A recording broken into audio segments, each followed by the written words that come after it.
네, 안녕하세요. 2차 전지와 테슬라에 올인하고 있는 일레컨이라고 합니다.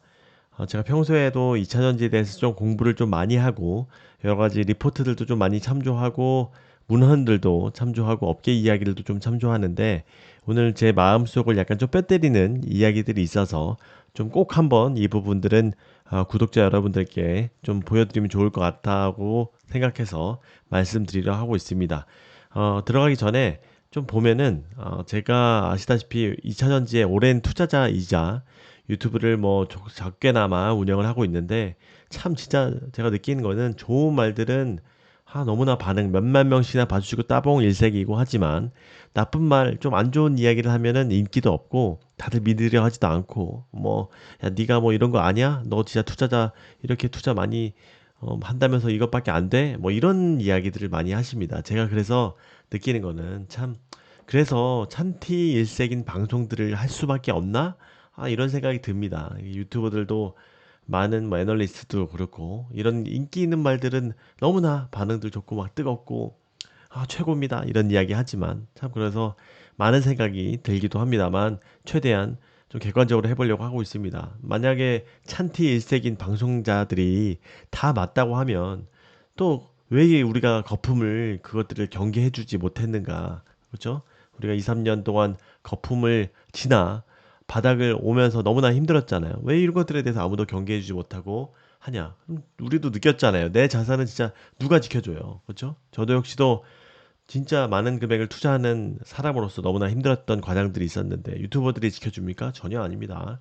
그래서 더욱더 내가 경계하는 것이 반대파들의 의견을 듣고서 점검하는 것이 너무나 중요하다. 그래서 여러분들이 싫지만 제가 무슨 나쁜 소리를 하는지를 한번 들어보고 그래 그렇게도 생각할 수 있지.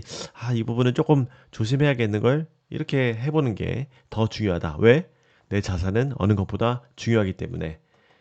그 관점에서 조금 등골이 오싹해지는 리포트가 있었죠. 정원석 연구원이죠. 이분은 IM증권에서 이분도 사실 좀 실력 있는 연구원인데 음, 이게 2차 전지에 대해서 뉴트럴 의견을 냈습니다. 좋은 의견도 냈지만 일부 소재 업체들에 대해선 굉장히 평가절하하는 지금의 주가가 너무나 비싸다라는 의견인데 한번 좀 들어보시면 좋을 것 같아요. 제가 요약을 좀 했어요. 이것들에 대해서 제 의견과 같이 좀 버무렸는데 이야기하면 저보다 아는 내용들은 많습니다. 근데 이 미국 전기차가 지금 10월 달에 너무나 신장률이 안 좋게 나왔죠. 그래서 우리가 역신장 거의 30% 가까이 났는데 물론 이제 3분기 실적은 좋게 나왔었죠. 그래서 미국의 장기적인 침투율을 낮춰야 된다. 원래 기존에 2030년 기준 30% 침투율을 예상을 했었는데 20%로 하향한다. 중장기 10%를 하향한다는 얘기예요.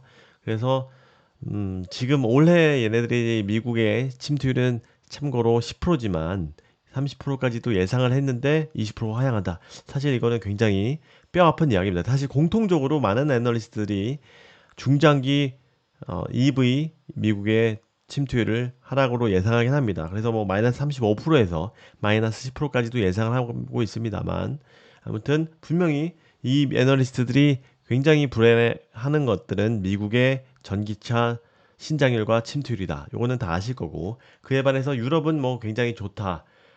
내년 뭐 지금 뭐 30%씩 계속 신장을 할 것 같다. 요것들은 뭐 3년 평균 요것들은 이제 다 아실 거예요. 그래서 폭스바겐 같은 경우에 연간 5조의 벌금을 받을 수 있는 상황이기 때문에 내년도도 26년에도 그렇고 27년도 마지막 해에도 그렇고 너무나 열심히 할 것이다.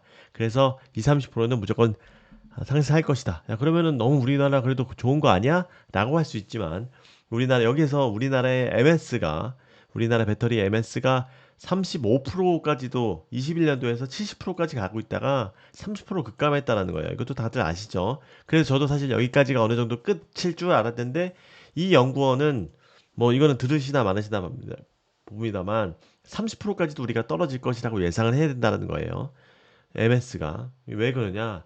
지금 차라리 이게 본격적으로 LFP가 이제 유럽에서 올라가서 그런 게 아니라 3원계 지금 보면 중국에서 CATL 이런 애들이 LFP로 하는 게 아니라 3원계 뭐 80% 미드 이제 이런 것들로 우리가 강하다고 하는 3원계로 지금 공략을 하고 있다는 거예요. 원래 더 안전성 떨어지지만 더 싸니까 유럽에서 공략을 하고 있는 거죠. 실제로 3원계 비중이 훨씬 더 높습니다. 다만 본격적인 LFP EV 배터리가 내년도부터 더 신차 출시를 많이 한다는 거예요. 그렇게 되면 중국계 이 MS가 더 올라가고 우리나라가 더 내려갈 수 있다.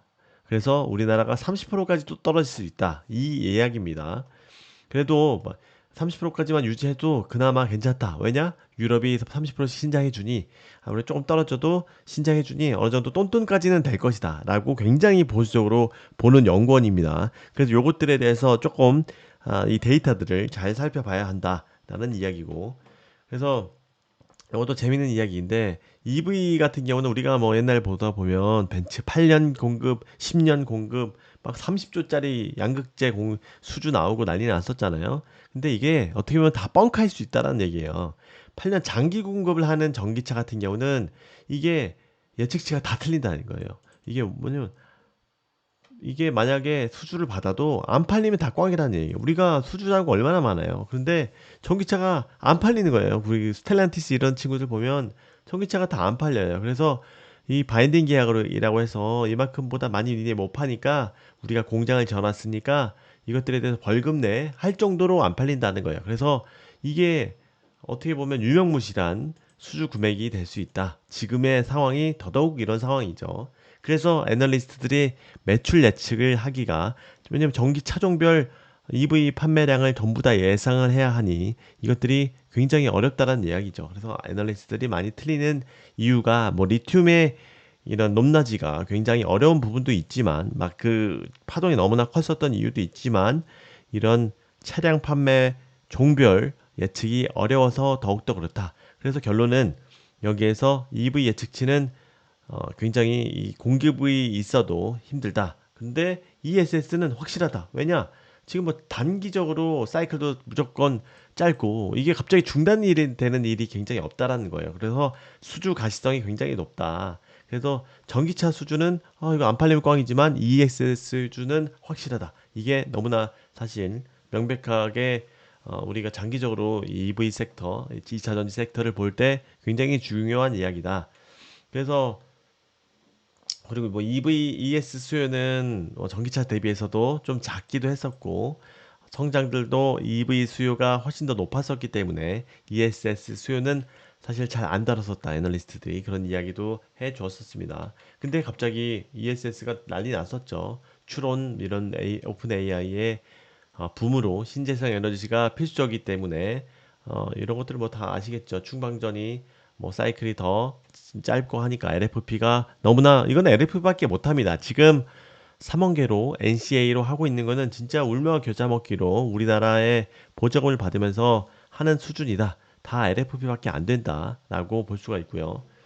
그리고 전기차 ESS를 별로 애널리스트들이 비중 있게 다루지 않았던 이유가 전기차의 30% 이런 규모밖에 되지 않는 데다가 지금 다 중국이 가져가니까 LFP가 다 중국 밭이니까 뭐 거의 뭐 티가 안 나는 수준이었기 때문에 코멘트를 하지 않았지만 이제 바뀌었다. 왜냐? 뭐 오픈 AI 말로 완전히 이 신장률이 장난 아니라는 거죠. 그래서 참고로 여러분들 다 아시다시피 이게 ESS가 이익률이 너무나 좋습니다. 테슬라가 1위 업체고 뭐 3위가 플런스 에너지, 2위가 중국의 썬그로인데 테슬라 영업이익의 20%를 차지할 정도로 엑기스다. 그래서 제가 테슬라를 워낙 더 많이 커버를 하고 있고 잘 알고 있기 때문에 이것들은 수없이 많이 말씀을 드렸던 것 같아요. 근데 지금 ESS 같은 경우 중국이 다 먹고 있는데 지금 보조금이 미국에서도 예상하지 못할 만큼 중국에 전부 다 가고 있는 희한한 상황입니다. 그래서 미국도 사실 당황하고 있다. 그래서 이러던 중에 트럼프가 감세 법안에 대한 규제가 나오면서 중국을 본격적으로 때리기 시작했다. 그래서 이런 것들이 굉장히 미국에서는 중국을 안 쓰고 한국을 쓸 수밖에 없는 상황이 됐다. 이 이야기입니다. 그래서 중국 거를 쓰는 순간에 굉장히 중요한 것이 보조금을 못 받게 내년부터 바로 적용이 된다라는 겁니다. 그래서 뭐 이런 관세 같은 경우도 뭐 이런 거는 차차 시간 되면은 말씀을 드리고 자료에도 있을 것 같아요. 그래서 이 단가적으로만 봤을 때도 우리나라가 훨씬 더 비싸죠. 거의 90달러까지 가고 있는데 원래 중국가 같은 경우에는 50달러대까지 가고 있는데 이런 관세를 다 붙이면 85까지 거의 비슷한 수준까지 된다라는 겁니다. 다시 정리하면은 중국의 관세까지 다 포함하면 원래 50 하던 것들이 85까지 가고 우리나라 LFP로 만약에 접근하게 되면은 90까지 가고 거의 차이가 안 난다는 겁니다. 그러면은 그래도 더 야 보조금 안 받아도 이 중국한테 안 되네 라고 할 수 있지만 여기에도 보조금이 덧붙여지니까 우리나라가 훨씬 더 우리나라 걸 쓰는 게 이익이 된다는 겁니다. 그래서 지금 한국밖에 없는 상황이다. 이런 정책 변화로 말씀을 많이 드렸듯이 우리나라 전기차 다 공장 놀고 있는데 다 이런 합작 공장들을 전부 다 전환을 하고 있다. 심지어 뭐 스텔란티스 공장에서 야 니네 바이든 계약 원래 우리한테 뭐 몇 조 우리한테 줘야 되잖아. 몇 천억 줘야 되잖아. 그거 보조금 하지 말고 벌금 내지 말고 이거 ESS로 전환하게 해줘. 우리가 이거 다 할게. 라고 해서 설득할 정도입니다. 왜냐면 뭐 경쟁사에 납품하는 경우도 있고 하니까. 그래서 뭐 이런 캐파도 그렇고 여기서 이야기를 하는 것이 EV는 너무나 안 좋게 보지만 이게 ESS가 완전 노다지라는 겁니다. 그래서 이 셀업체가 완전 수혜를 볼 것이다 라고 보는 겁니다. 이것도 특히 뒤에서도 말씀드리겠지만 셀업체만 노다지다 이 관점이에요. 제 의견은 더 그렇지는 않을 것 같아요. 왜냐하면 이런 보조금이라는 것들이 받게 되면 어떻게 보면 이 소재 업체나 이런 장비 업체들한테 조금 더 많이 더 그런 부분을 줄 수밖에 없겠죠. 이런 부분에 대해서 낙수 효과가 분명히 있을 것이다 라고 생각하고 그래서 여기 보시면 이게 ESS 같은 경우는 보통 이제 우리가 EV 같은 경우는 뭔가 파우치도 만들고 이 크기도 다 다르고 장폭형, 대폭형 뭐 다 다르잖아요. 근데 이제 생각보다는 이런 맞춤식으로 하다 보니까 이익률이 우리가 알고 있는 것보다 떨어졌더라. 그리고 8년간 계약하는 거고 전부 다 이거 다 나오지 않더라. 유명무실하더라. 다만 ESS는 3년 내에 무조건 나오고 규격도 똑같이 네모에 여기도 공급하고 여기도 똑같은 거 공급하고 이익률이 훨씬 더 좋다. 거기다 AMPC까지 있고 보조금까지 있어서 너무나 좋다. 찬란한 겁니다. 그래서 미국은 전기차가 지금 안 되는 상황이니까 미국에서 EV하고 ESS하고 비중이 반까지 갈 것이다. 이 이야기입니다. 이게 우리가 완전히 생각하던 2차 전지에서 생각하던 틀을 한번 깨볼 필요가 분명히 있는 상황이다. 라는 겁니다. 그래서 불가동할 것이다. 뭐 이게 미국의 수요가 엄청날 뭐 130기가 28년에 150기가 이런 예측들이 있는데 이런 풀가동 트렌드가 이게 우리가 3년 전에 EV가 불가당이 될 거라고 예상을 했던 뭐 빅뱅 폭발 뭐 이런 얘기를 했던 그 상황이 ESS 때문에 LFP 공장에서 나올 것 같다라는 이야기입니다. 그래서 이익률이 굉장히 좋다. 셀 업체들한테는 너무나 긍정적이다. 심지어 엔솔의 영업이익의 50%를 ESS로 벌거든. 이거는 차원 다른 이야기입니다. 삼성 SDI도 지금 EV로 적자를 전부 다 드라마틱하게 메꿔줄 거다. 왜? 이게 평균 30%의 영업이익률이 나온다는 겁니다. 그래서 결론적으로는 셀 업체들한테는 너무나 긍정적이다. 셀은 AFC 때문에 다 가져간다. 근데 여기서 생각해 보세요. 라고 하는 겁니다. 소재 업체는 하나도 못 가져갑니다. 왜 지금 이 주가가 같이 가냐 이거예요. AMPC 받는 거 다 셀 회사인데 왜 소지업체 니네 왜 올라? 이거 그리고 LFP 다 대형인데 니네 LFP 관련된 데 있는 업체야? 이런 이야기 있는 겁니다. 그래서 LG 엔솔 거는 양극재 니네 다 올랐는데 상주련 거 쓴단 말이야. 상주련 저도 이제 이것들에 대해서 좀 다른 의견이긴 한데 이 상주련 거는 야 왜 되는 거냐. 그래서 이 지분 때문에 그렇다는 얘기입니다. 인도네시안 법인을 해서 상주련이 25 지분이 중국계 지분이 25% 밑으로 내려가서 이 부분은 안 걸릴 거다라고 지금 전제하는 겁니다. 상주련 거. 그래서 우리나라에도 사실 안 된다라고 했었잖아요. 그래서 정성적인 것들을 많이 본다라고 하는 것처럼. 그래서 분명히 이건 미국에서 좀 때려줘야 됩니다. 그래서 니네들을 못 쓰게 해줘. 이것들이 아직 좀 보통 우리 EV 같은 경우도 적격되는지 여부를 명확하게 봐주질 않습니다. 그래서 나중에 뭐 EV도 요거는 대상 차량이야, 텍스 크레딧 대상 차량이야 매번 발표가 다를 정도로 이 부분은 나중에 분명히 문제가 될 것이라고 생각을 하고 있습니다만 LG엔솔은 조금 막 간보고 있는 상황인 것 같아요. 워낙 더 싸게 할 수 있다 보니까. 그럼 이게 되면은 왜 삼성 SDI는 상주력 거안 쓰겠어요. 그래서 저는 분명히 이거는 좀 문제가 될 것이라고 생각하고 문제가 됐으면 하는 부분입니다. 그래서 삼성 SDI는 미국 거 NCA 거는 포퓨엠이 하다가 이거 한번 좀 마지막 거 한번 볼까요? 이거는 좀 안 볼 수가 없을 것 같아요. 여기에 보시면 어디 쪽 여기 이거 보시면 LG엔솔 거는 상주련이 다 하고 있고 양극재화 거 삼성 SDI는 에코프로비엠하고 지금 당장 거는 하고 있는데 이것들도 다 LFP로 바꿀 겁니다. NCA지만 그리고 포스코 퓨처엠도 NCA지만 다 LFP로 바꿀 거다. 다만 이 수혜는 LFP를 하고 있는 LNF가 가져갈 것이다. 이렇게 주장을 하고 있습니다. 이것도 다 포스코 퓨처엠이 ESS를 대응할지 에코프로비엠이 대응할지는 모르겠지만 이것들도 27년, 28년에 다 끊긴다라는 얘기입니다. 그대로 간다고 하면. 그래서 이 사람의 의견은 포스코 퓨처엠과 에코피는 왜 가냐? LN밖에 없다. 근데 사실 LNF도 이런 지금 적자 상황에다가 막 흑자 되고 있는 상황에서 실질적으로 PER이 높기 때문에 이것들도 좀 불안불안하다. 이거 LNF도 너네들도 아니야. 이런 관점입니다. 소재가 왜 가? AMPC도 없는데 차라리 장비주들이 가야 된다. 이 이야기입니다. 지금 에코프로비엠도 27년, 28년 해봤자 양산 하는데 그리고 지금 PER도 100배 지금 뭐 수혜도 없는데 이렇게 많이 올라갔어. 정신 차려. 이 이야기를 하는 겁니다. 실질 수혜사들은 부품사가 오히려 낫다. 한중이, NCS, SDI, 신성 ST, 율천화학 이런 데 훨씬 더 낫다. 그래서 밸류가 너무 비싸. 그래서 밸류에이션 고민해야 된다. 이 이야기입니다. 결론적으로 다시 한번 종합을 해보면 완전히 지금 셀사에 올인해야 된다. 이 이야기입니다.